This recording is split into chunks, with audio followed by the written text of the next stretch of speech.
ya kuwaumiza wale vijana, kwa sababu sheria inasema kwamba mtu anapokosea akamatwe, apelekwe kwenye kituo cha polisi, kisha aambiwe ni kwa sababu gani ambayo amekamatwa.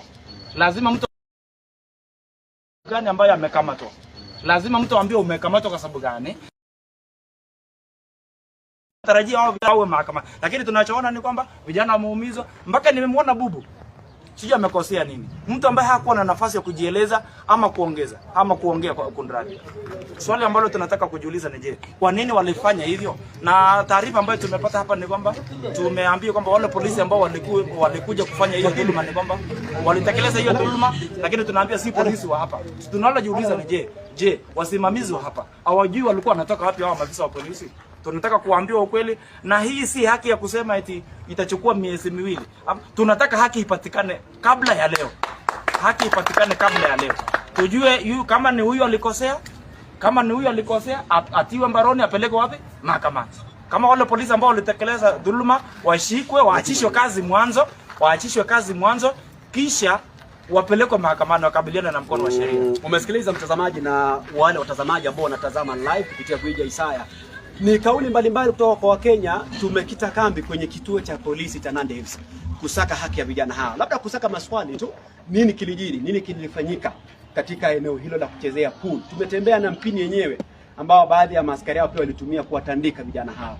Tumezungumza pia na baadhi ya maafisa wa IPOA ambao wamesema wako wakielekea eneo hili ili pia kuweza kuwahoji tu waathiriwa ambao waliweza kuhusika katika visa hivi ama tukio hili ambalo limeweza kuleta mshangao sana taifa la Kenya.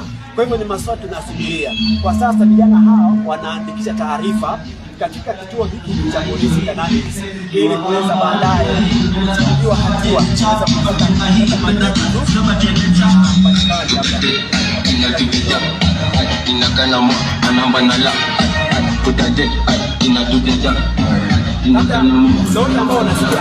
Dori ambao unasikia hapo, ni matangazo tu. Kesho kutakuwa na mountain run katika Tigre, ndio wanafanya matangazo haya moja kwa moja kuweza kufika hapo kesho. Lakini kila ambacho tunasema ni kwamba tupo na tumepita hapa tukisaka haki za vijana.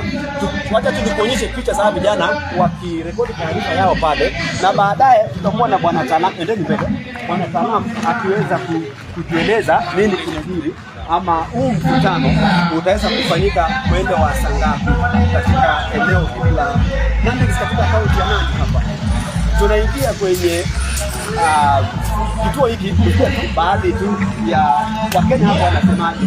Vijana hapa walipigwa tu, watakuwa wakitueleza kwamba ni yapi yalijiri katika kituo hiki. Sio kituo hiki, wananchi wamesema picha za moja kwa moja, it is a public interest opinion. Sasa ile kona hivi na tukipata majibu kutoka kwa baadhi ya viongozi hao mahali hapa siku ya leo.